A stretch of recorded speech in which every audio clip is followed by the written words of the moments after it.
Well, a big hello and welcome back. So, a small break during the SVT exams.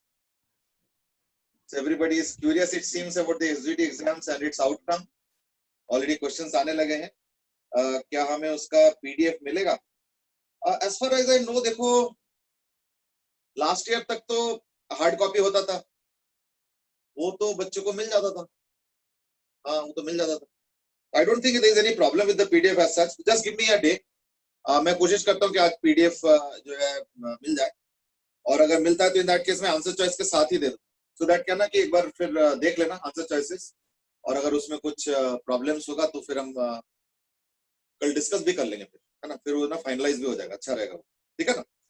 चलो, good morning to all of you. Already messages coming up. Devvrat, Devatiya, Arnav, Shreyasi, भव्य,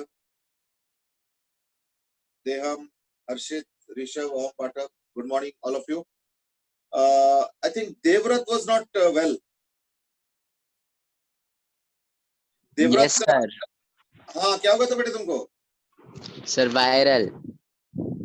बाप रे, आजकल तो fever और viral सुनते ही लोगों के कोरोना. चलो, good that you are back and springing with energy. Sir paper तो छूट गया. चलो, कोई बात नहीं, जिंदगी में ऐसे बहुत सारे चीजें होते रहेंगे, प्लस माइनस उठक बैठक चलते रहेंगे, इन सब से टेंशन नहीं लेने का. ठीक है ना. अब पेपर छूट गया तो कुछ ना कुछ करेंगे वो, है ना, एडमिनिस्ट्रेशन से कुछ ना कुछ करेंगे. अभी देखते हैं क्या बोलते हैं. हो सकता है कि तुम्हारे लिए कुछ ऑल्टरनेटिव पेपर ले ले वीकेंड्स में. आई am not suggesting anything by the way, ठीक है ना. I am just guessing, may be, ठीक है ना. Ariyant has asked कि do we get bonus marks for incorrect question? देखो, अगर मान लो क्वेश्चन बिल्कुल ही इनकरेक्ट है, इसमें कुछ कर ही नहीं सकते हो, इन दैट केस तो जनरली हम लोग उस क्वेश्चन को हटा देते हैं. अब मान लो उस क्वेश्चन का मार्क्स है सपोज 4 मार्क्स, ऐसे केस बता रहा हूँ, तो यानी 70 मार्क्स का था शायद, तो 70 की जगह 66 का पेपर हो गया, तो 66 का पेपर हो गया, उसको स्केल अप करके 70 में कन्वर्ट कर, ठीक है ना. तो that is what is generally done. Bonus marks is actually little bit of an injustice. I will tell you why. क्योंकि मान लो मतलब किसी का आंसर नहीं आया, उसने मार्क नहीं किया, किसी का आंसर गलत आता क्योंकि वो कंसेप्ट उसे क्लियर नहीं था, उसलिए भी मार्क नहीं किया, किसी ने आंसर मतलब क्वेश्चन पढ़ा भी नहीं, यूं ही मार्क कर दिया, ठीक है ना. तो बहुत सारे केसेस हैं, तो हर एक को अगर बोनस दे दे तो in that case becomes a little injustice. इसलिए बेस्ट तरीका ये कि let's stick to this idea कि अगर कोई क्वेश्चन में ऐसे एरर निकलता है, ऐसे कोई है क्या एरर, मतलब कोई, आई मीन अब तो तुम लोगों ने पेपर दे दिया तो लगभग आइडिया लग गया होगा. एक क्वेश्चन था ऑब्जेक्टिव में, वो थोड़ा इनकम्प्लीट सा था. अच्छा, इनकम्प्लीट था, तो उसमें क्या प्रॉब्लम था? वो जो था कि पी क्यू को ऑपोजिट फेंका है ना, तो किसी एक का मोशन हॉरिजॉन्टल करके करना था, उसमें लिखा नहीं था कि पी का हॉरिजॉन्टल है या क्यू का हॉरिजॉन्टल है. हाँ सर, कुछ नहीं लिखा था. ऑप्शंस भी गलत थे सर. अच्छा, ऑप्शंस में भी गलती था सर, ऑप्शंस भी गलत थे और क्वेश्चन भी मतलब समझ नहीं आ रहा था.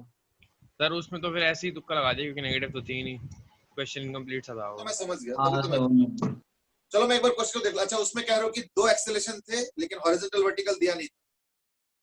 सर क्वेश्चन इनकम्प्लीट था सर. क्वेश्चन में ये बोला था कि सर रिलेटिव वेलोसिटी निकालनी है जब किसी एक बॉडी का मोशन हॉरिजॉन्टल है, अब वो स्पेसिफाई नहीं किया था कि कौन सी बॉडी का मोशन हॉरिजॉन्टल है. चलो मैं चेक कर लूंगा. इनकेस अगर उस क्वेश्चन में कोई एरर होगा तो उस क्वेश्चन का मार्क्स कितना था सर? 2 मार्क्स का. 2 मार्क्स, तो यानी पेपर फिर 68 का कर देंगे. या अगर कोई और भी, अगर मान लो, चलो मान लो एक और में एरर निकला है, तो चेक करूंगा तो पता चलेगा. लेट अस से ऐसे कुछ हुआ है, तो अगर मान लो 2 क्वेश्चन में ऐसे हुआ और मान लो दोनों के 2-2 मार्क्स है, सपोज सब कुछ सपोज के ऊपर है, तो इन दैट केस 4 मार्क्स कम करके 66 का पेपर हो गया. अब 66 में अगर मान लो किसी का 66 आया तो उसका 70 में भी 70 हो जाएगा. 66 में अगर किसी का 33 आया तो वो 70 में 35 हो जाएगा. I think that's okay. I mean, क्यों चलेगा ना? Oh, I've given entry to all and there's one extra. अब पता नहीं कौन एक्स्ट्रा है. सर आया. अच्छा, डबल एंट्री किया तुमने? Yes sir.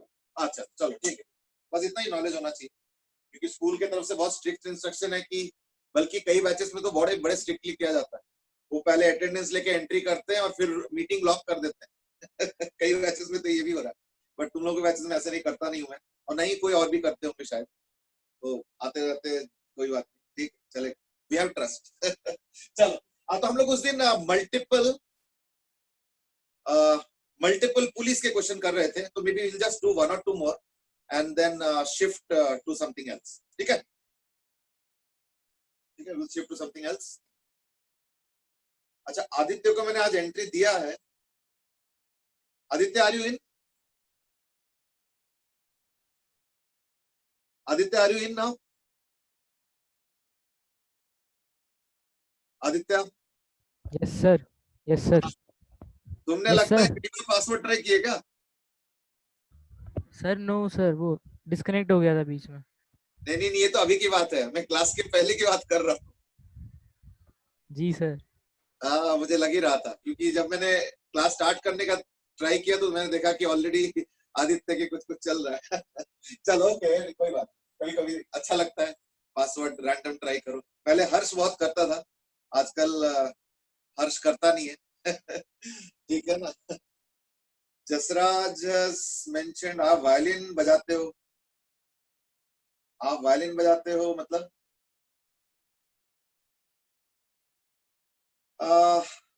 Devvrat has asked a question that is 3 balls के ऊपर वाला रखकर नॉर्मल फोर्स निकालने वाला क्वेश्चन करवा दिया आपने।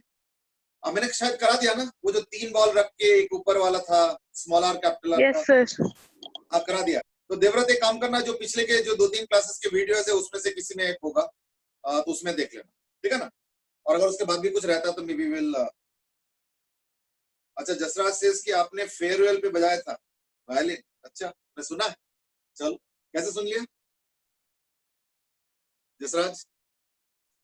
चलो एनीवे लेट्स कंटिन्यू।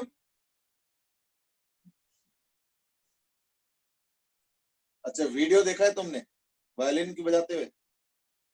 अच्छा, यूट्यूब पे भी आ गया ये सब? यूट्यूब पे कहाँ पे आ जाता है मैंने तो अपलोड नहीं किया है मैं तो सिर्फ क्लास वाला ही करता हूँ चलो एनीवे कोई बात नहीं। अच्छा आप सुनो, तो हम लोग उस दिन कर रहे थे मल्टीपल पुलिस के कनेक्शन, तो लेट्स कंटिन्यू। मैंने उस दिन शायद एक क्वेश्चन भी दिया था, तो लाइक उसी टाइप का एक और दे देता हूँ। मुझे याद नहीं आ रहा कि मैंने डिस्कस किया था या नहीं किया था। आई एम एज्यूमिंग कि हमने नहीं किया होगा या शायद किया होगा, तो आई don't no.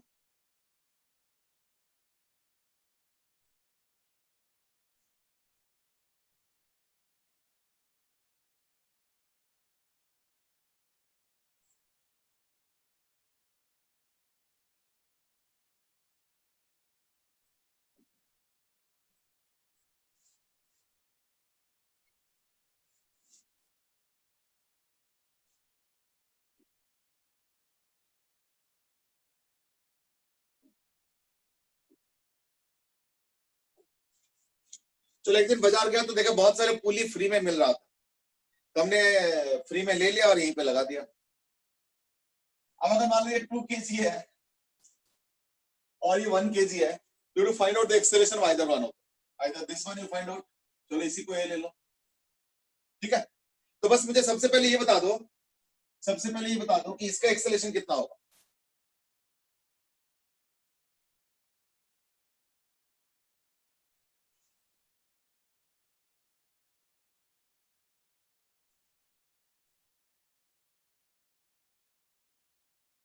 Okay, Rishabh Jain has already given an answer. ठीक है, आप कई ने दे दिया answer. Deham, Som, Aditya, everybody is given the same answer and that is, अगर इसका ए होगा तो इसका हो जाएगा 9A55।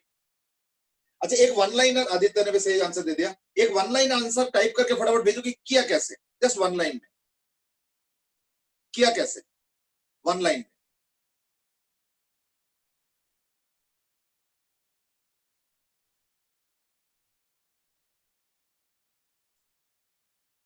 Okay, net work done को 0 करके, यानी length of rope remains constant और नेट वर्क डन 0। चलो ठीक है, दोनों ही सही है।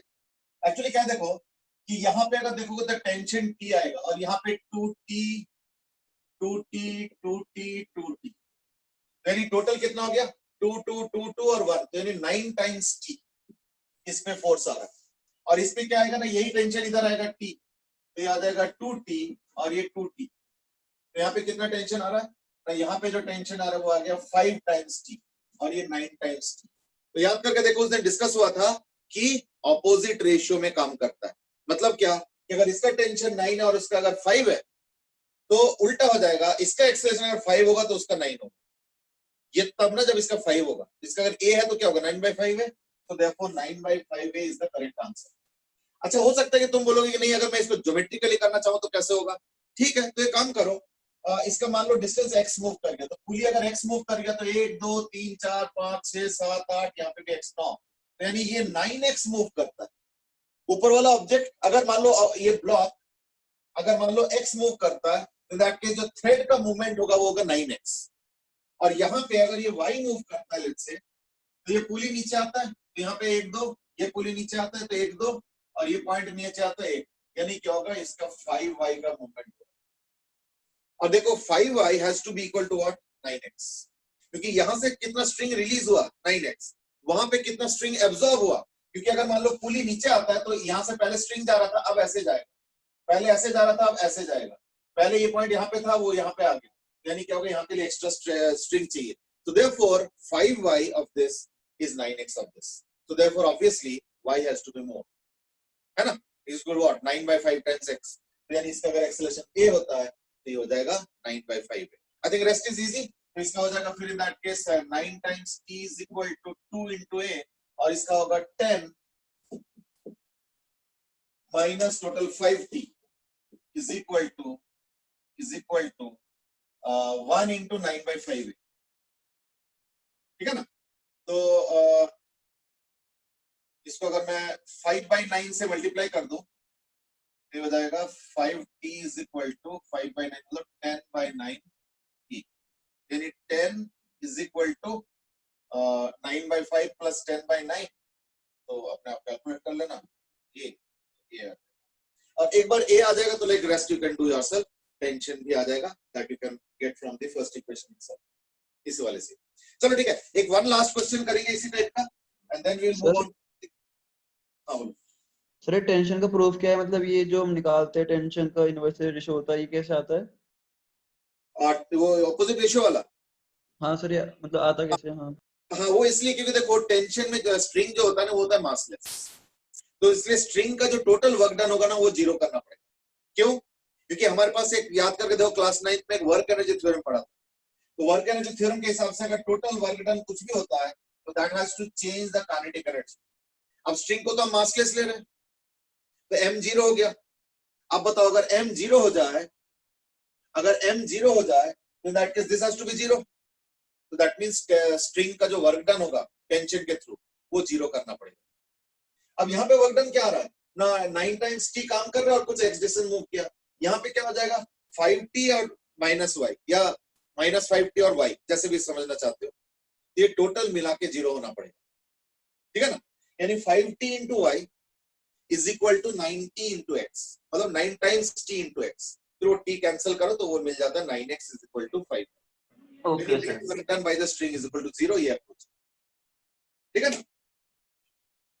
अच्छा अब एक काम करते हैं, इसी थीम पे राधा एक और क्वेश्चन देख लेते हैं लास्ट, और इसके बाद हम लोग थोड़ा सा थीम बदलेंगे।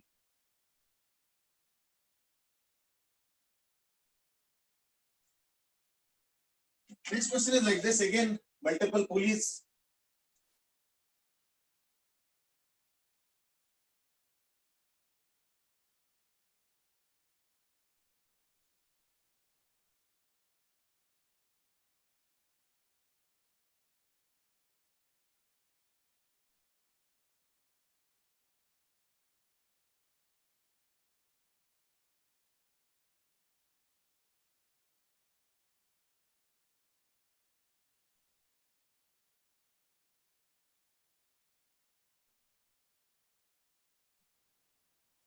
ठीक है ना, I can add even more also, doesn't matter, but नहीं काफी।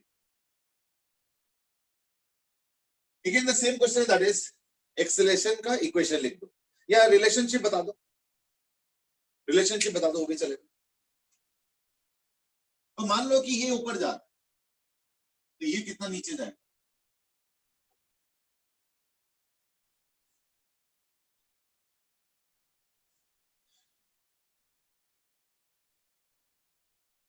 आई मीन एक दो और दिया जा सकता है, the number of strings doesn't matter, वो मेथड वही है, उससे कोई फर्क नहीं पड़ता।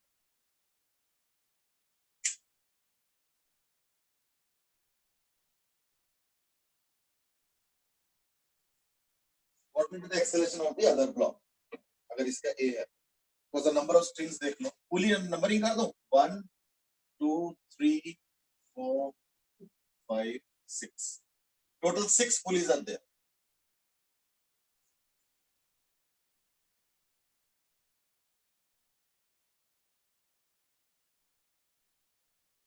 Okay, एक आंसर आ चुका है, Rishabh Jain has given the first answer, and that is A by 63.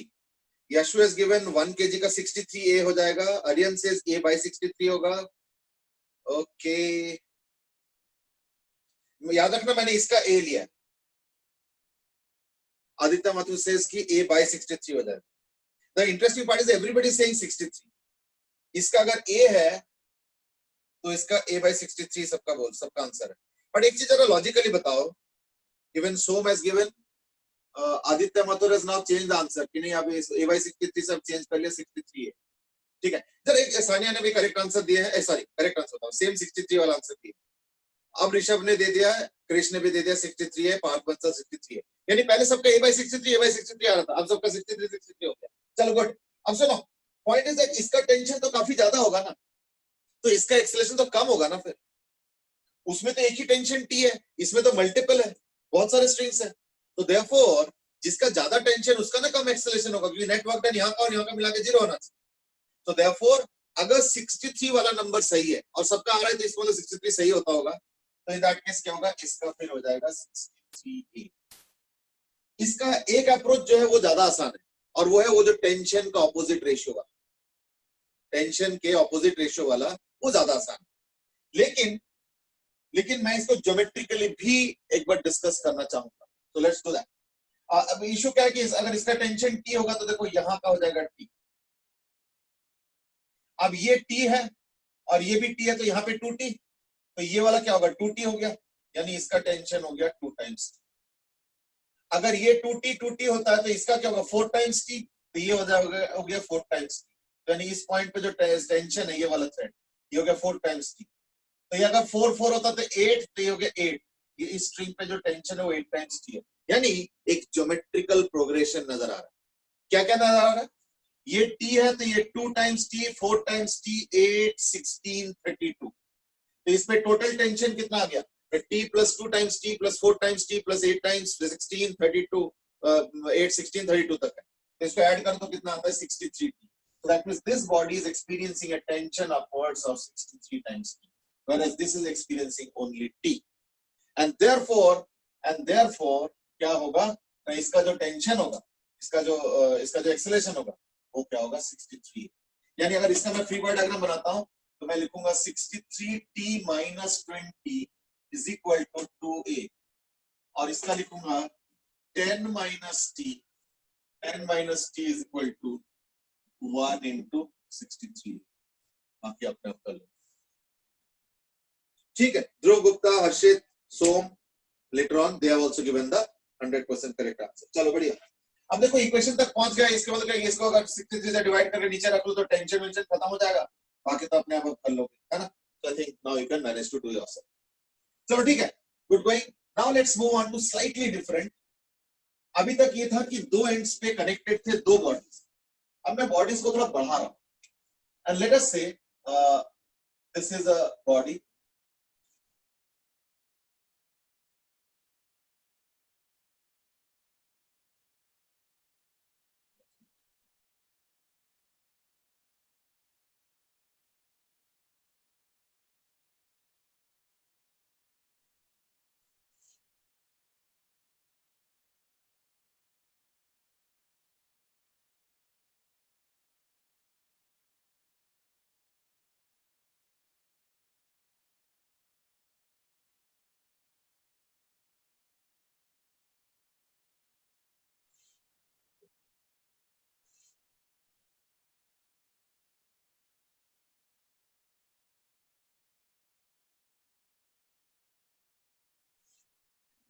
do one thing, right down the equations. एक काम करो, इसके एक्सेलरेशन को a2 a1 और इसका a3।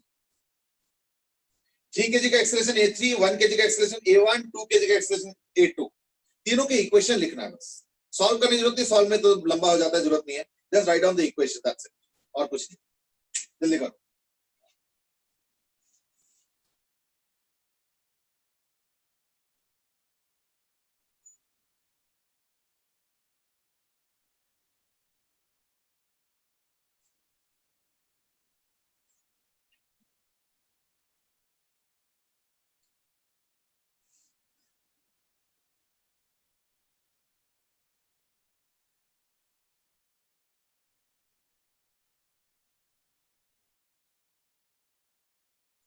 एक छोटा सा चेंज कर दो, क्योंकि क्वेश्चन एक जैसे हो गया।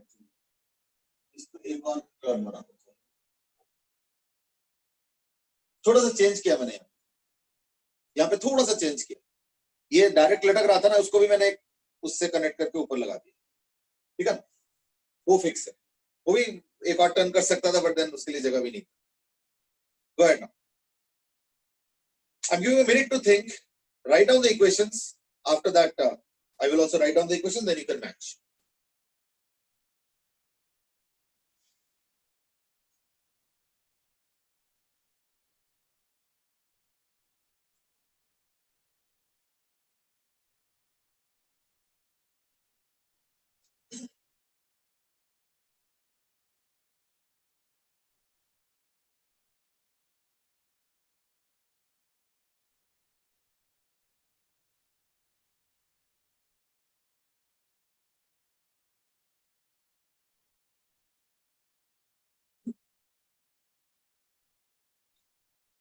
देखो असली जो इक्वेशन है ना, वो एक्सेलरेशन का रिलेशन है, वो इक्वेशन बता दो।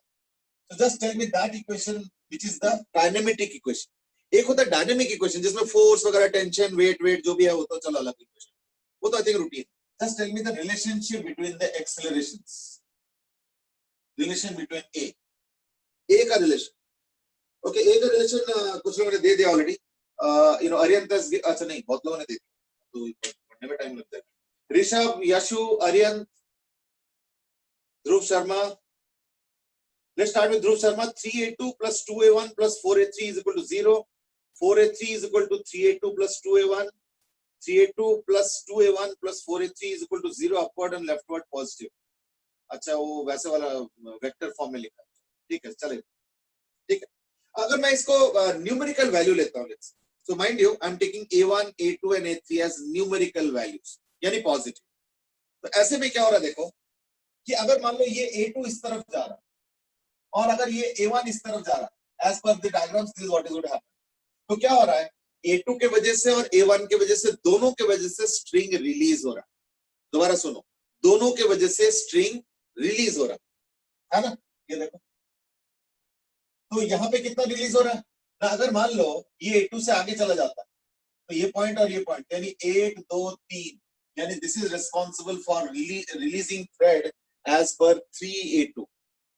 सिमिलरली अगर मान लो ये आगे जाता है, मान लो A1 से, तो यहाँ पे और यहाँ पे स्ट्रिंग रिलीज होता है, तो +2a1।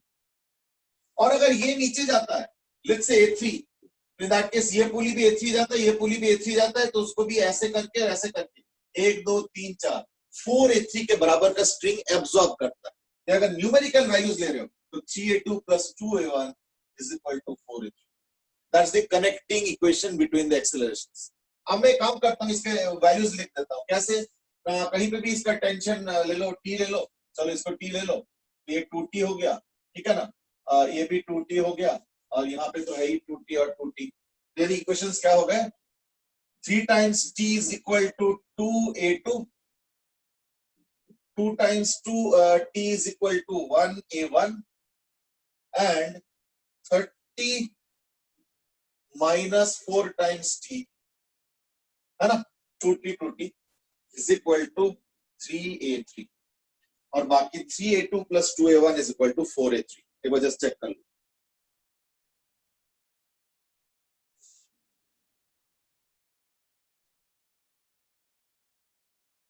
Shreyas has mentioned कि A1 is to A2 is equal to A3, 6 is to 4 is to 3. ना ना ना, अब वो चीज नहीं है, अब थोड़ा अलग हो गया, ठीक है ना। अब ये आपस में मिक्स अप होके बनेंगे, क्योंकि डिस्प्लेसमेंट प्रोपोर्शनलिटी नहीं है, इस बार रिजिड नहीं है स्ट्रिंग, एक का इतना मूवमेंट होगा तो दूसरे का उतना ही होगा, ऐसे नहीं है। So therefore let's not talk about that. The relationship that is going to be followed is this, कि यहाँ से जितना स्ट्रिंग रिलीज, वहां से जितना स्ट्रिंग रिलीज उतना स्ट्रिंग एब्सॉर्ब, तो वो चीज रिलेशनशिप। तो बाकी तो सर एक्सेलरेशन वाली इक्वेशन वापस समझा दो एक बार। हाँ, एक्सेलरेशन वाले में देखो क्या हो रहा है कि अगर मान लो मैं थोड़ा सा एक चीज जरा ध्यान से सुनो, अगर मान लो मैं सपोज इनिशियल वेलोसिटी सबका जीरो मान लो, इनिशियल वेलोसिटी सबका जीरो, और let us analyse at t is equal to √2 second. You might say √2 second क्यों ले रहे हो, क्योंकि डिस्प्लेसमेंट क्या होगा, हाफ a t स्क्वायर, तो यानी इनटू 2 यानी a। नाउ यू माइट से आपने √2 सेकंड्स में क्यों एनालाइज कर रहे हो, बट थिंग इज दैट जब मर्जी कर लो कोई फर्क नहीं पड़ता, वो अल्टीमेटली कट कुट के वही आए। बट उससे फायदा क्या होता है कि उतने सेकंड में यानी √2 सेकंड्स में displacement is equal to the acceleration in magnitude, तो उससे कोई फर्क तो नहीं पड़ता और ना ही कोई नुकसान है, ना कोई ज्यादा फायदा भी है, इट्स जस्ट एन इमेजिनेशन। उससे फायदा क्या होगा कि मैं इसके डिस्प्लेसमेंट निकालना चाहता हूं कि थ्रेड कितना रिलीज है ना। तो अगर मान लो ये डिस्प्लेस करता है a, तो in that case a 3a thread release हुआ, 3a, यहां से और यहां से रिलीज हो रहा है। ये अगर a1 से जाता है तो a1 अगर यहाँ पे आ जाता है तो इन दैट केस ऊपर और नीचे 2a1 थ्रेड रिलीज हो, तो यानी यहाँ से भी थ्रेड रिलीज हो रहा है, वहां से भी थ्रेड रिलीज हो रहा है। ये थ्रेड जाएगा कहां पे, ना ये यहाँ पे जाके एब्सॉर्ब होगा, यहाँ पे एब्सॉर्ब हो रहा है, तो यहाँ पे कितना एब्सॉर्ब होगा ना, अगर ये A3 आता है और ये भी A3 आता है तो 1 2 3 4 4 A3 एब्सॉर्ब हो रहा है, that is what is happening. So therefore that is equal to what, 4a3, then 3a2 plus 2a1 is equal to 4a3। जितना ऊपर से स्ट्रिंग रिलीज हुआ उतना ही नीचे एब्सॉर्ब होना चाहिए, तो मैं उसी आइडिया को यूज किया, और बाकी 3t और वो सब तो है ही। तो टेंशन से भी कर सकते हैं ना। हाँ, टेंशन सेम चीज है, कोई ज्यादा फर्क नहीं। तुम फिर इसको डिस्प्लेसमेंट ले लो x1, इसको x2, x3, फिर इसका वर्क डन, इसका वर्क डन, इसका वर्क डन, तो उससे आ जाएगा, ठीक है, उससे कोई फर्क नहीं। अच्छा बाय द वे, इसका पॉजिटिव वर्क डन होगा, इसका नेगेटिव वर्क, सॉरी इसका भी पॉजिटिव वर्क डन होगा, और यहाँ पे नेगेटिव वर्क डन, तो ये तीनों वर्क डन को मिला के टोटल वर्क डन को 0, तो यही रिलेशनशिप देखना है, हट लेने देंगे, ठीक है ना। चलो, so I think that was how to relate if the questions are of this kind. I hope now more or less people are comfortable. काफी अच्छे आंसर्स आए थे, ऐसे कुछ नहीं, बट कई लोग आंसर नहीं दिए। I don't know whether it was because you could not get it or whether you got it, but maybe was just waiting कि चलो हम भी चेक कर लें। I hope it is the second one. So let's proceed now. Today let's change tack to a spring. Let's look at a spring. जैसे suppose मैं एक question दे रहा हूं, we know that spring force is equal to what, kx, और अगर technically देखोगे तो in that case spring force क्या होता है, minus k। This minus has a significance कि x का जो भी ओरिएंटेशन होगा उसके ऑपोजिट डायरेक्शन में फोर्स होगा। तो अगर एक स्प्रिंग को पुल करते हो तो स्प्रिंग फोर्स ऐसे आएगा, और अगर स्प्रिंग को पुश करते हो तो स्प्रिंग फोर्स ऐसे आएगा। So that's the minus sign which is being represented here, which is being indicated here, मतलब ऑपोजिट टू x। और x क्या है, इलोंगेशन और compression with respect to only and only natural length, ये ध्यान रखना, ठीक है। चलो, तो जैसे मान लो मैं एक क्वेश्चन पूछ रहा हूं सिंपल सा, सिंपल क्वेश्चन, ये लिफ्ट है, ये ऊपर जा रहा है, acceleration a is equal to 2 metre पर सेकंड स्क्वायर से, और इसका 3 kg ब्लॉक है, ये 2 kg ब्लॉक है, find out the elongation of each, ठीक है ना। Now this is too easy a question I know, but just to get warmed up अभी, इसका स्प्रिंग कांस्टेंट दे रखा है 4000 न्यूटन पर metre, because springs generally do not elongate too much, so we generally mention the elongation of each in millimeter, ठीक है। और इसका suppose है 6000 5000 न्यूटन पर मीटर। तो give the answer very quickly, क्योंकि इसमें कोई दम नहीं। मैं दूसरा क्वेश्चन पूछना चाहूंगा, वो बताओ।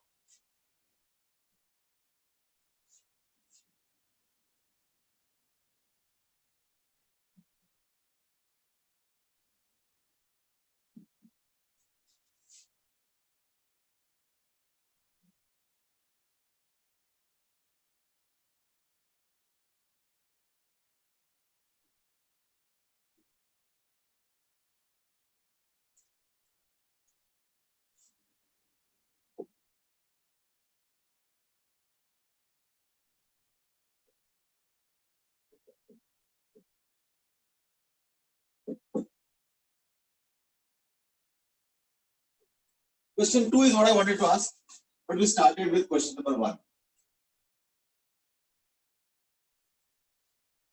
ठीक है ना? This is a very easy question.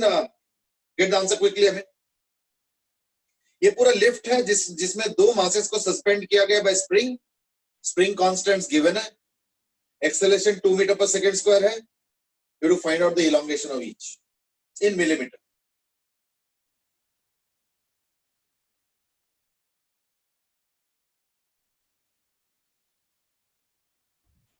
Sir second question में के क्या है?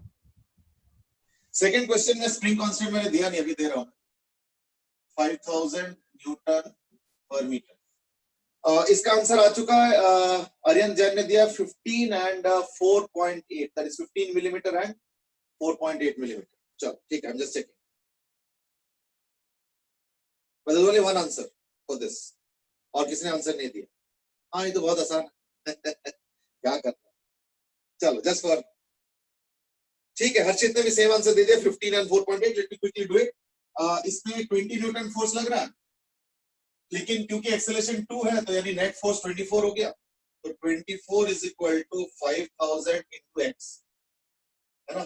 तो x by 1000 कर देता हूं, मिलीमीटर में चाहिए ना. तो देयरफॉर x इक्वल टू इसका. और अगर मैं ऊपर वाले का देखता हूं, इन that case 3 plus 2 is what is accelerating. तो 3 plus 2 is 5 kg. 50 plus 5 into 2 10 60. So that means ऊपर वाले के लिए हो जाएगा 60 Newton is equal to 4000 into x by 1000, यानी x equal to 15 मिलीमीटर. ठीक है. सेकंड क्वेश्चन का,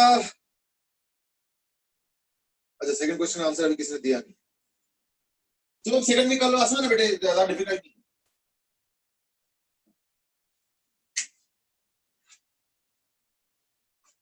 This was too easy, so like I've done it directly. Let me just have a look. Second question का I think Rishabh ने पहला answer दिया, that is इसका जो elongation होगा वो 4 मिलीमीटर हो. सर एक बार क्वेश्चन समझा दो क्या है. क्वेश्चन ये कि 2 kg मास और 4 kg मास है, कनेक्टेड बाय स्प्रिंग. इस वाले मास पे ये फोर्स दिया जा रहा है, और ये दिया हुआ है कि इस वक्त इसका एक्सेलरेशन 5 मीटर पर सेकंड स्क्वायर इस direction. To find out a2 यानी इसका acceleration and elongation of spring. ये स्प्रिंग कितना इलोंगेटेड है वो निकालना. तो ऋषभ तुम्हारा जो 4 मिलीमीटर का आंसर वो आई होप इसी क्वेश्चन के आंसर है, क्योंकि इसका तो 4 है नहीं, इसका तो 15 और 4.8 है, और ज्यादा इजी क्वेश्चन है. I don't think anybody has got it wrong.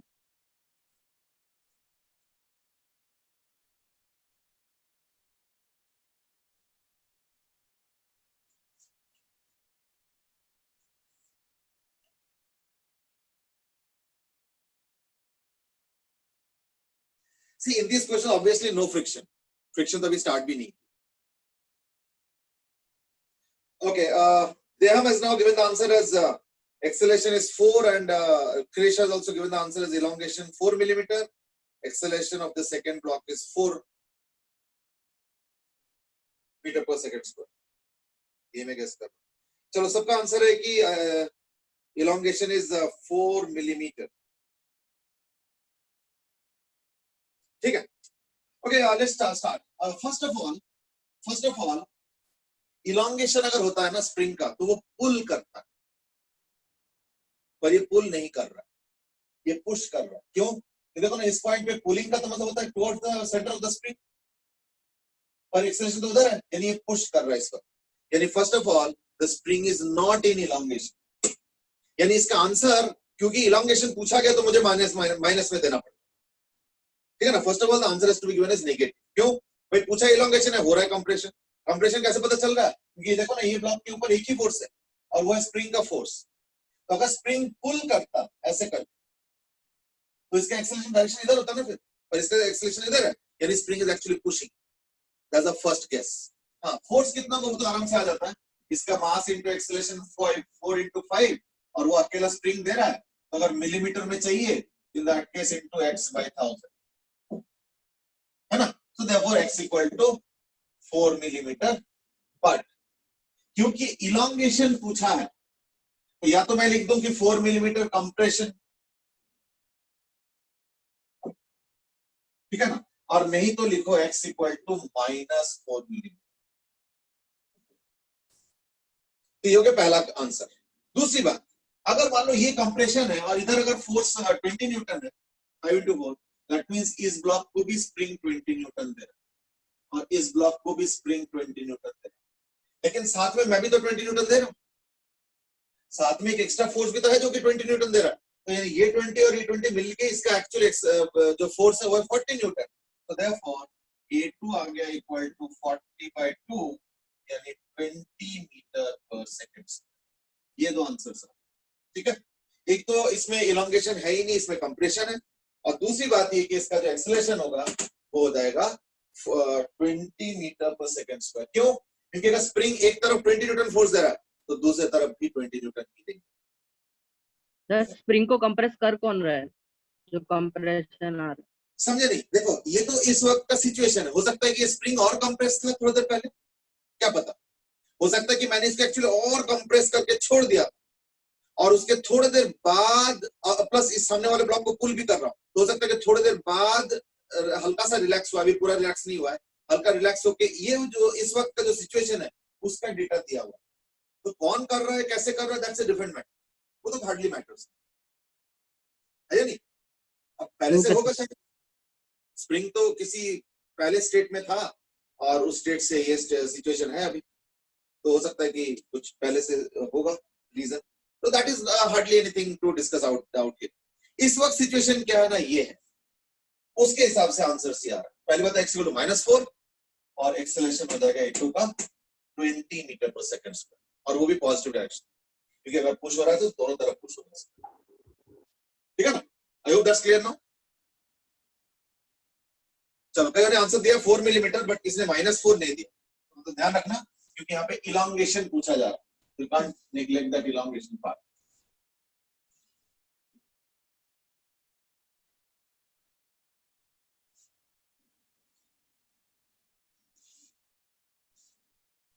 Next question on spring is like this.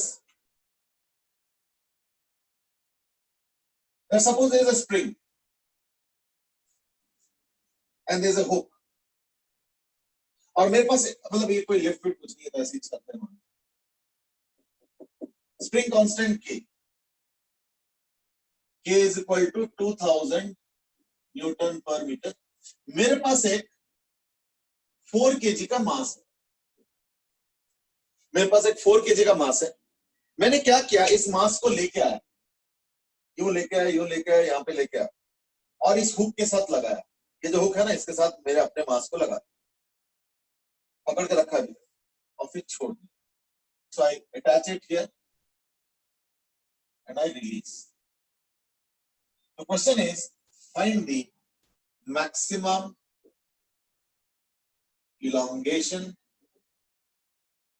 of spring.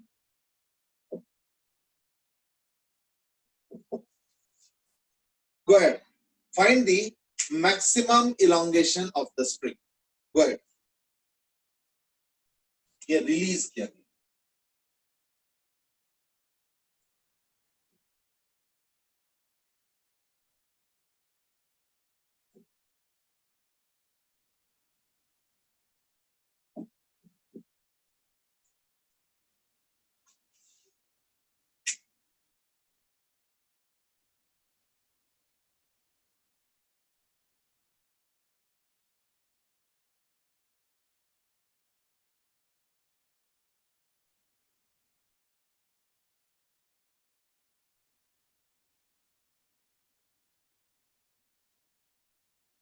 Krish Nagar has given an immediate answer of 40 millimeter. Okay. Somdatta has also given 40 millimeter. Sanya has also given 4 centimeter, which is also 40 millimeter. कोई एक जने बता सकते हो कि मतलब एक line लिख के कि what is the logic behind this 40 centimeter? अंश has asked कि रिलीज कैसे हुआ, यानी हुक के साथ लगाया और छोड़ दिया तो वो नीचे आएगा।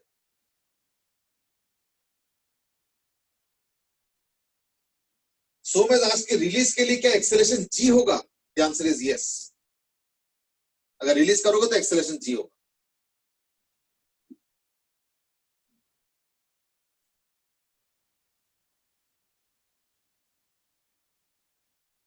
Sania has given a logic and that is मैंने वर्क डन से किया। ओके ठीक है, मैंने वर्क डन से किया। आयुष has given कि मैंने एनर्जी कंजर्वेशन यूज किया। The unfortunate point is that right now my hands are tired. I'm not going to use any work energy or energy conservation or whatever. We have to use plain Newton's laws and kinematics that we've studied. I maybe मेरे से गलती हुआ कि मैंने restriction डाला नहीं था। I was wanting that you should solve it by using simple Newton's laws and whatever other things that you have studied till now. So we are assuming against your knowledge, I mean, and that is we are assuming that your knowledge of work energy and this is not there right now. चलो, Aryan has given a little explanation also, that is कि 20 millimetre पे velocity maximum होगा और वहां पे equilibrium होगा और फिर वहां से डबल चलता, मतलब उतना ही और चलेगा, तो यानी डबल होके फिर ये बनेगा। चलो ठीक है, I am not denying any of this logics. The only thing is that at this moment I am not going to use that because we are presuming that we have studied till this, so we are going to use our existing knowledge and not knowledge of what we are going to gain later on. Some of you might have already studied, I understand, no problem. तो मैं एक काम करता हूं, मैं x distance दूर इसका free body diagram बना रहा हूं। तो फोर्स क्या आएगा? दो ही फोर्स, mg और ये हो गया kx। तो अगर डाउनवर्ड डायरेक्शन को पॉजिटिव मानते हो तो in that case net force क्या हो गया? mg minus kx is equal to ma। ठीक है, यानी A is equal to G minus K by M into X। अब मैं एक काम करता हूं, मैं इस A को लिखने वाला हूं as V dV dx। तो क्या हो जाएगा? G minus K by M into X। ठीक है, यानी V dV is equal to G minus K by M into X dx। अब मैं इंटीग्रेशन लिमिट्स पुट करूं, 0 से स्टार्ट हो रहा है x और पता नहीं कहां तक जाएगा, तो मैंने उसको कुछ h मान लेता।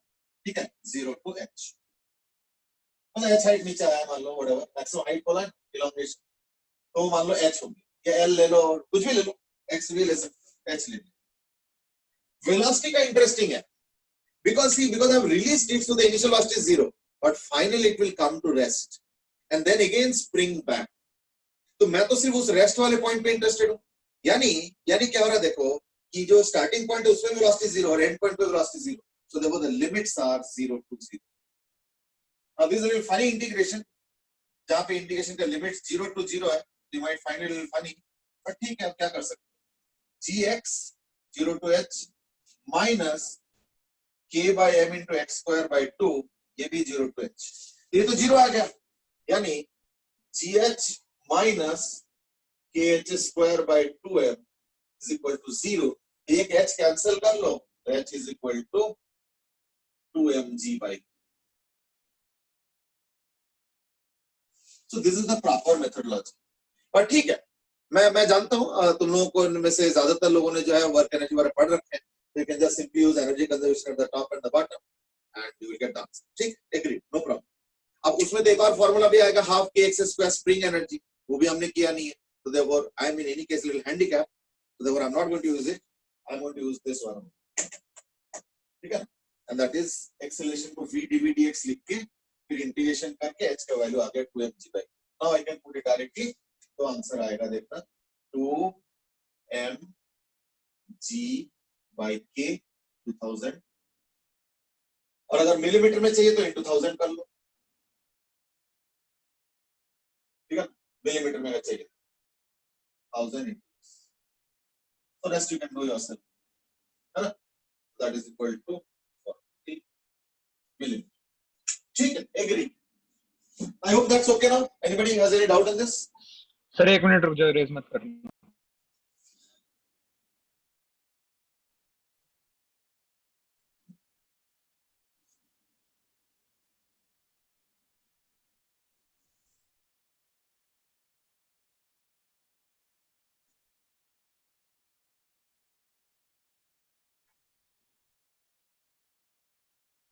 Done, sir. Thank you. Okay. So now let's move on.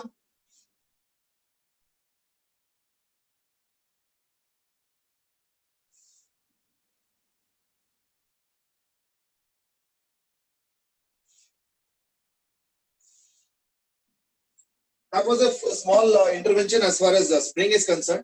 Now let's look at a little bit different perspective, and that is with the help of a rod.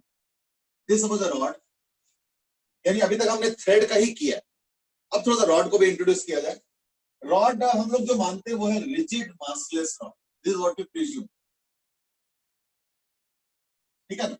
Rigid का मतलब क्या होता है? जैसे रिजिड नहीं है क्या वो बता देता हूँ. जैसे ये रिजिड नहीं है, ये देखो आराम से बेंड हो जाता है. So that means what it is not rigid. लेकिन हम लोग लगभग चीजों को रिजिड मानते हैं, बाकी सॉलिड्स को मोस्टली. वैसे देखा जाए तो स्ट्रिक्टली स्पीकिंग ये भी रिजिड नहीं है. क्यों? ये देखो इसका घूम जाता है कैप, है ना. तो रिजिड तो नहीं हुआ. Rigid means what? जिसके कोई कुछ शेप वगैरह कुछ भी डिस्टर्ब नहीं करता. ठीक है ना. So that's how the thing is.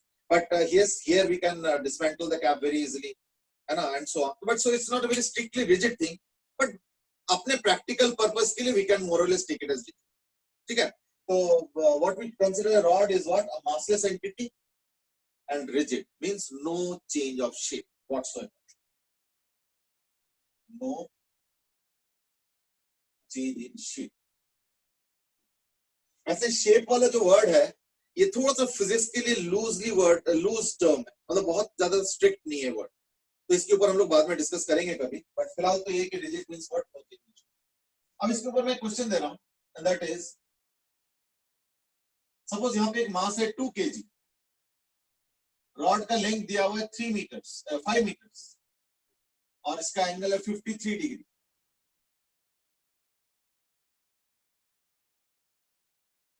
Five metre 53 degree. और ये जो मास है ये suppose 4 kg. To find out A2, A4 tension in the rod at this moment. Now you might say at this moment क्यों बोल रहे हो?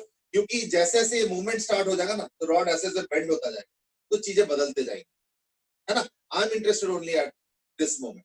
That's it. Go ahead. If I also find out the normal reactions out here, यहाँ का NX, यहाँ का NY, तो इससे कंप्लीट एनालिसिस एक्चुअली. यानी बेसिकली इस क्वेश्चन का पूरा कंप्लीट एनालिसिस करना. ठीक है. और रॉड क्या हो तो मैंने ऑलरेडी बता दिया, तो let me rub this of.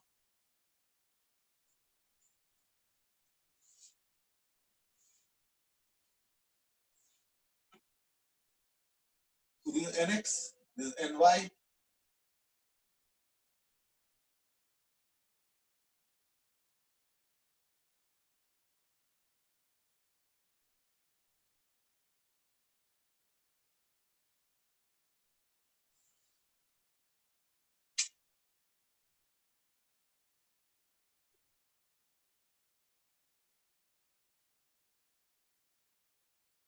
Five meter.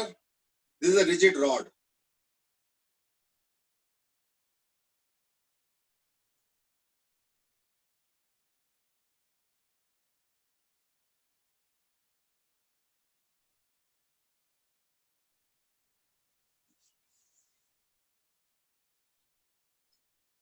There is a small window opportunity to just take the attendance.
So let's start.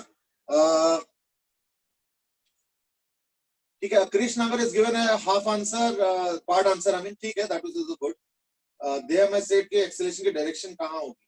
तो देखो ये तो बाउंड है ना, तो acceleration obviously इस पे तो बाउंड है, तो इसलिए इसको इधर ही जाना पड़ेगा F4 और इसको इधर ही जाना पड़ेगा A2. तो मैं एक काम करता हूं, मैं किसी वक्त Aryan has given the answer is 40/9 and 10/3. Acceleration का आंसर इट सीम्स कि आ गया 40/9 and 10/3. मैं थोड़ी देर बाद देखता हूं. अच्छा, आप जरा ध्यान से देखो. अब मैं एक काम करता हूं, मैं इसको x ले लेता हूं और इसको y ले लेता हूं. तो मुझे मालूम है कि x² + y² = L². ये कंस्ट्रेंट, इसको हम लोग बोलते हैं कंस्ट्रेंट इक्वेशन.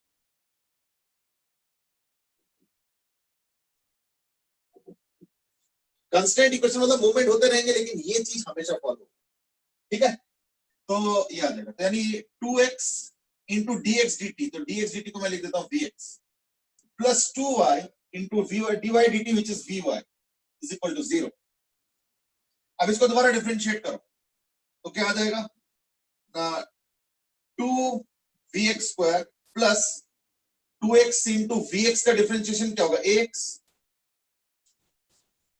plus 2y, तो डिफरेंशिएट करो प्रोडक्ट रूल, तो 2vy² plus 2y ay is equal to 0. क्योंकि इनिशियल मोमेंट पूछा है, eight this moment initial moment पे पूछा है, तो क्या होगा ना, ये जो इक्वेशन लिखा है इसमें से ये वाला कैंसिल हो गया, ये वाला कैंसिल हो गया, तो क्या बन गया फिर? therefore ay is equal to minus of x by y x. Now x by y is nothing but cot theta is equal to minus cot theta into x. यानी ay is equal to ax cot theta in magnitude. Now you might be wondering कि minus का क्या चक्कर है? अब देखो minus का चक्कर है, पता है क्या, कि x जब बढ़ेगा तो x का डिफरेंशिएशन डबल डिफरेंस तो इंक्रीजिंग फंक्शन है, और देखो y घटेगा क्योंकि ये नीचे आ रहा है, तो therefore it's a decreasing function, इसलिए ये चक्कर आ रहा है, इसलिए देखो माइनस आ रहा है, एक डिक्रीजिंग एक इंक्रीजिंग उस चक्कर में. ठीक है ना, तो ay is equal to minus ax cot theta. चलो एटलीस्ट एक्सेलेरेशन का मैग्नीट्यूड तो आ गया, मैग्नीट्यूड वाले में तो तुम माइनस को हटा भी सकते, you can write only ay is equal to x cot theta also, है ना. ये देखो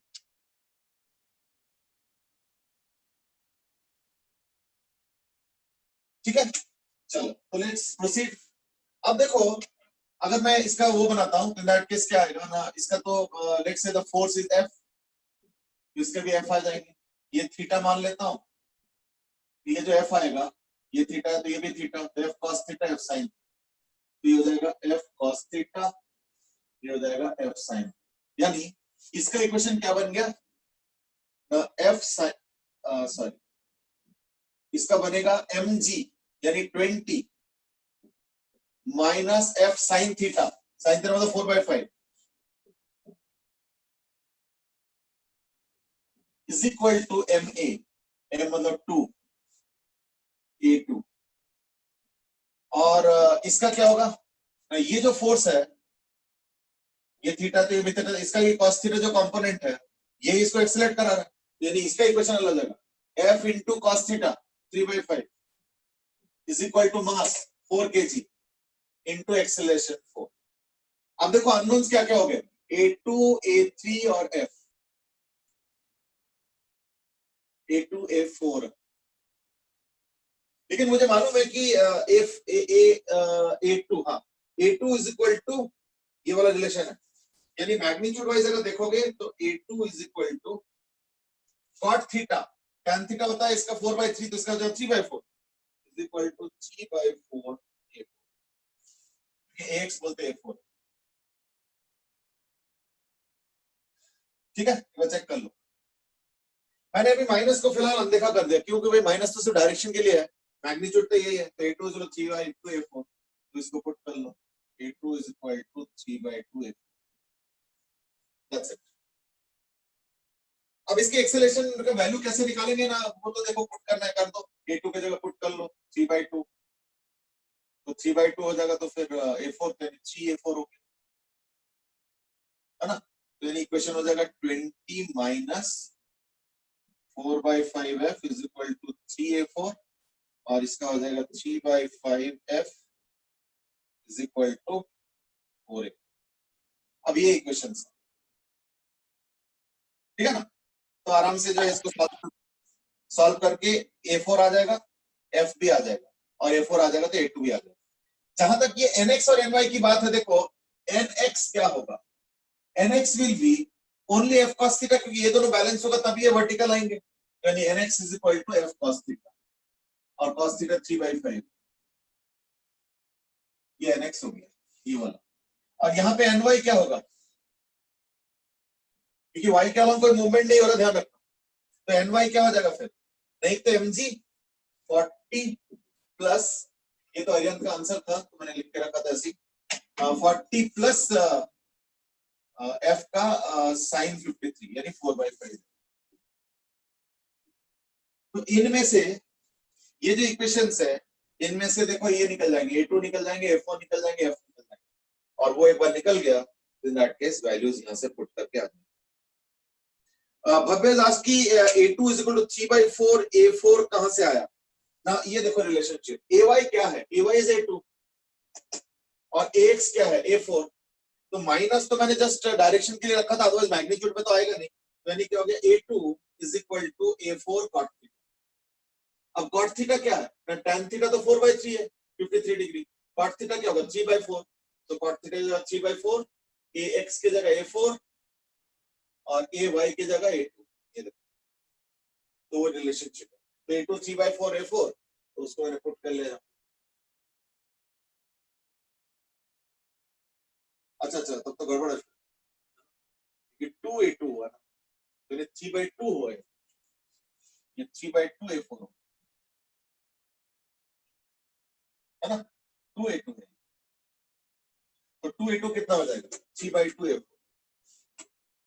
तो आप दोनों को सॉल्व करके f और f4 आ जाएगा, rest you can do yourself. ठीक है, और कोई परेशानी है इसमें, देखो जरा,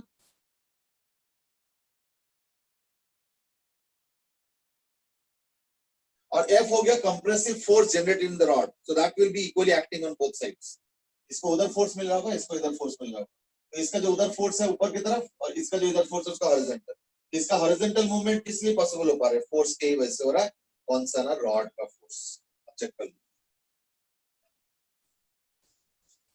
सर रॉड की फोर्स को क्या बोलते हैं, रॉड का फोर्स का कोई अलग सा नाम नहीं, ये भी टेंशन ही है, बट ये कि कंप्रेशन का वो है, मतलब it's a compressive force due to rod. T से भी रिप्रेजेंट कर सकते हो, कोई दिक्कत नहीं, but I have written F, that's why, क्योंकि टी से कई बार टेंशन का कंफ्यूजन हो सकता है ना, ये चीज। Yes sir. They have asked, does F is equal to minus T? I don't know what exactly you are meaning. Probably you are saying कि यहाँ पे तो compressive force है, यहाँ पे तो tension नहीं है, तो शायद इसके minus से represent कर लो, then I'm okay with that. But actually these are generally more represented as magnitudes. क्योंकि direction इनका actually ना specific होता नहीं, क्यों? क्योंकि किसी भी point पे tension दोनों तरफ होता है। जैसे अगर मान लो एक धागा भी है, मान लो ये धागा है और एक मास लटका हुआ, अब मैं अगर मैं पूछूंगा कि बताओ यहाँ पे टेंशन का डायरेक्शन प्लस वाई एक्सिस है minus Y axis, answer is दोनों। क्यों? क्योंकि इस सेक्शन में ऊपर वाले थ्रेड पे टेंशन ऐसे आ रहा है, मतलब ऊपर वाले थ्रेड की वजह से, और नीचे वाले थ्रेड की वजह से ऐसे आ रहा है। अब वो उसी पॉइंट पे ही है, दोनों ही डायरेक्शन, दोनों ही टेंशन है, दोनों ही उसी पॉइंट पे, तो टेंशन का कोई पर्टिकुलर स्पेसिफिक डायरेक्शन नहीं होता। That's why we generally use them more as magnitude forms, जहां पे जो रिलेवेंट टेंशन है वो हम ड्रॉ कर लेते हैं। जैसे अगर ये थ्रेड भी देखते हो, और ये थ्रेड है, मास लटका हुआ, अब मैं पूछूंगा बताओ इसमें टेंशन का डायरेक्शन या फोर्स ड्यू टू टेंशन का डायरेक्शन, तो कोई डायरेक्शन नहीं हो, दोनों ही डायरेक्शन है। कैसे? इस बॉडी पे टेंशन ऐसे एक्ट कर और छत पे टेंशन ऐसे एक्ट कर, तो दोनों ही डायरेक्शन तो सही है, कोई पर्टिकुलर डायरेक्शन तो सही नहीं है ना, यानी प्लस और माइनस तो एट्रीब्यूट करना मुश्किल है। That's why we generally use them as magnitudes rather than any vector form. ठीक है ना? ठीक है, force due to tension is a force and it's a vector, मैं मना नहीं कर रहा, पर उसका जो आउटपुट है वो टी से रिप्रेजेंट नहीं करेंगे एज अ वेक्टर, उसका आउटपुट फोर्स के फॉर्म में रिप्रेजेंट करेंगे as a vector, that too on a particular point on a particular body. ठीक है ना? तो अगर बोलोगे थ्रेड का टेंशन का डायरेक्शन बताओ, तो direction is only plus Y and minus Y, which one I don't know. पर हाँ, tension due to force due to tension on the body plus Y direction, force due to tension on the ceiling minus y direction. Now it has a direction because now we are attributing force to that. Tension is basically the cause of the force. ठीक है, चलो I think now let's move on.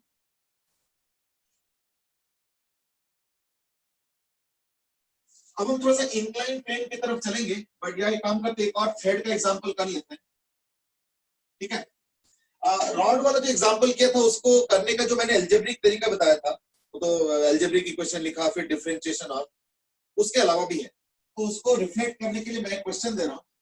Suppose ये body है और ये पुली है, ये hang कर रहा है ऐसे। Again find out A eight this moment.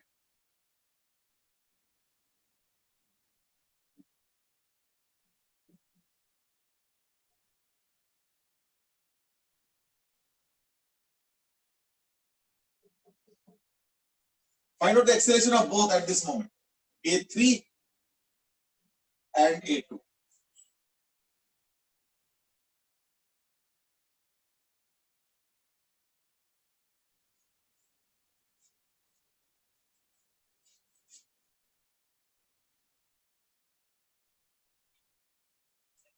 We will find out A3 and A2.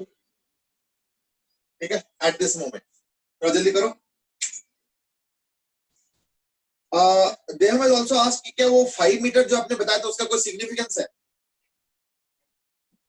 मतलब 5 मीटर के ऐसा कोई सिग्निफिकेंस तो नहीं था, वो एंगल इंपॉर्टेंट उस वक्त, वो 5 हो या 4 हो उससे ज्यादा फर्क नहीं पड़ता है, वो एंगल कितना है वो इंपॉर्टेंट है। जैसे इस केस में देखो कोई लेंथ तो दिया ही नहीं, इसमें कहाँ कोई लेंथ दिया मैंने, नहीं, तो यहाँ पे क्या इंपॉर्टेंट है, angle. So what you do is that quickly write down the equations. At least let me also write down the equations, then you can tell.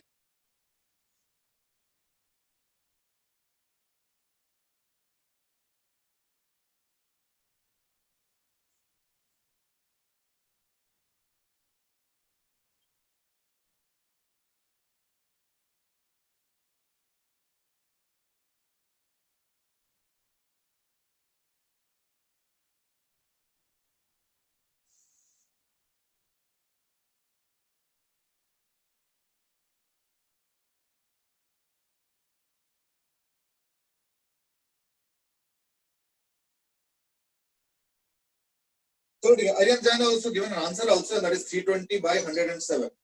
So let me quickly place the equations. क्योंकि tension तो same ही आएगा, force due tension तो ये T और ये T, यानी इसका जो एक्सेलरेशन होगा वो होगा T into 3/4, सॉरी 4/5। क्यों?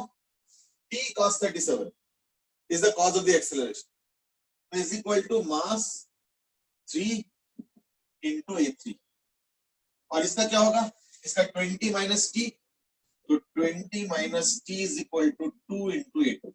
ये तो डायनामिक इक्वेशंस। एक चीज और याद करके देखो जो कि मैंने एकदम पहले बताया था, इज दैट स्ट्रिंग, और जब फोर्स का एनालिसिस किया था हमने अलग अलग टाइप का स्ट्रिंग रॉड वगैरह, तो मैंने बताया था कि अगर मान लो दोनों एंड पे लीनियर मोशन अगर हो रहा है, दोनों एंड पे अगर लीनियर मोशन हो रहा है, इन दैट केस क्या होगा, अलोंग द स्ट्रिंग का जो कंपोनेंट आएगा, अलोंग द स्ट्रिंग, इसका और इसका, वो दोनों सेम आएगा, वो दोनों सेम आएगा। तो देयरफॉर इसका एक्सेलरेशन A3 है और इसके इधर वाले कंपोनेंट क्या होगा, अलोंग द स्ट्रिंग, यानी A3 cos 37 degree is equal to, इसका तो डायरेक्टली अलोंग द स्ट्रिंग ही है, कोई दिक्कत ही नहीं है, is equal to A2। This is the prime equation. और तो इसको कल जो है ना एक बार और डिस्कस कर लेंगे, मे बी इसको एल्जेब्रिकली भी करके दिखा दूंगा मैं, ठीक है ना। बट एज ऑफ नाउ मैं क्या यूज कर रहा हूं कि अगर दोनों एंड में लीनियर मोशन हो रहा है, अगर दोनों एंड पे लीनियर मोशन हो रहा है, देखो लीनियर तो होगा, ये वर्टिकली डाउन जाएंगे, ये टेबल के ऊपर हॉरिजॉन्टली जाएंगे, और वो भी स्ट्रेट लाइन। तो इन दैट केस क्या होगा, इसके जो एक्सेलरेशन उसका जो कंपोनेंट है वो इसके भी एक्सेलरेशन के कंपोनेंट के बराबर है। दैट्स द कंस्ट्रेंट, ठीक है, and that's how we write the equation. A3 का ये A3 है, लेकिन स्ट्रिंग के अलोंग क्या है, A3 cos 37, ठीक है ना, A3 cos 37 that will be equal to, इसका तो A2 directly along the string ही हुआ, ये this is called as the constraint equation. बाकी आंसर क्या आएगा ये मुझे नहीं पता, ठीक है ना, आंसर तो अपने आप चेक कर लेना। जैसे कुछ आंसर्स मुझे दिख रहे हैं, Aryanth has given 320 by 107, Yashu has given exactly same answer, Krish has given 15 and 75 by 4, Aditya has given 4 and 16 by 5, Som has given 320 by 107, Aditya has given another answer of 400 by 107. चलो कोई नहीं, अलग अलग answers आ रहा है, 3-4 answers मुझे अभी दिख रहा है, 4-5 आंसर्स, तो कोई बात नहीं. We will carry over with this kind of a question tomorrow. Maybe we'll solve this one itself with some new data, maybe using algebra. जैसे मैंने रॉड वाले क्वेश्चन करा, तो इसको भी algebraically भी करेंगे, ठीक है ना? Then we might discover a few more points. ठीक है, चलो ठीक है, आज के लिए इतना ही करते हैं. इसको हम लोग कल कंटिन्यू करेंगे, और इन द मीनवाइल वो जो क्वेश्चन बता रहे हो, जो कौन सा हॉरिजॉन्टल वाला, मैं एक बार चेक कर लूंगा, इन केस अगर कुछ प्रॉब्लम है तो फिर देख. ठीक है, चलो आज के लिए इतना ही करते हैं फिर. ओके बेटे, ये पिछले वाले में क्यों नहीं लगी? जो पिछले क्वेश्चन था सर, जो पिछला क्वेश्चन था उसमें वेलोसिटी एक्सेलरेशन सेम कर दी रॉड के अलोंग. ना वही तो मैं कह रहा था कि पिछले क्वेश्चन भी अगर तुम इस तरीके से करते कि acceleration along the rod is same, तो भी वही आंसर आता. पर पिछले वाले मैंने अलजेब्रिकली दिखाया था, तो इसलिए मैंने अलोंग द वाला नहीं दिखाया, इस वाले में अलोंग दिखा दिया. बात तो एक ही, पिछले वाला भी अलोंग द रॉड करके करो, component same, you will get exactly the same answer. Sir ऐसे आ रहा था, मैंने उससे करा था. हाँ, तो उससे भी तो यही आ गया ना, देखो. हाँ सर, सेम ही आ रहा था. अच्छा, तुमने करके देखा था, चलो ठीक है, बता ही देता हूँ. ये x हो गया, ये थीटा हो गया, ये ay. तो देखो ये थीटा है, तो ये भी थीटा, तो x के कंपोनेंट क्या होगा? x cos थीटा, यानी ax cos theta will be, ये ay है, और ये 90 माइनस थीटा, तो ay into cos 90 minus theta होता है. तो cos 90 माइनस थीटा का sin थीटा, यानी equal to ay sin theta. तो आ गया ना, ay is equal to x cot theta. देखो ay is equal to x cot theta, इससे भी आ रहा है. तो वो सब सेम चीज है, द सेम मेथड है, कोई अलग से कुछ नहीं. ठीक है ना? चलो, ध्रुव has asked, can you send the question paper? Well, I will try. Let me see if I have the copy of it. Definitely I will try. ठीक है ना? चलो, ओके बेटा.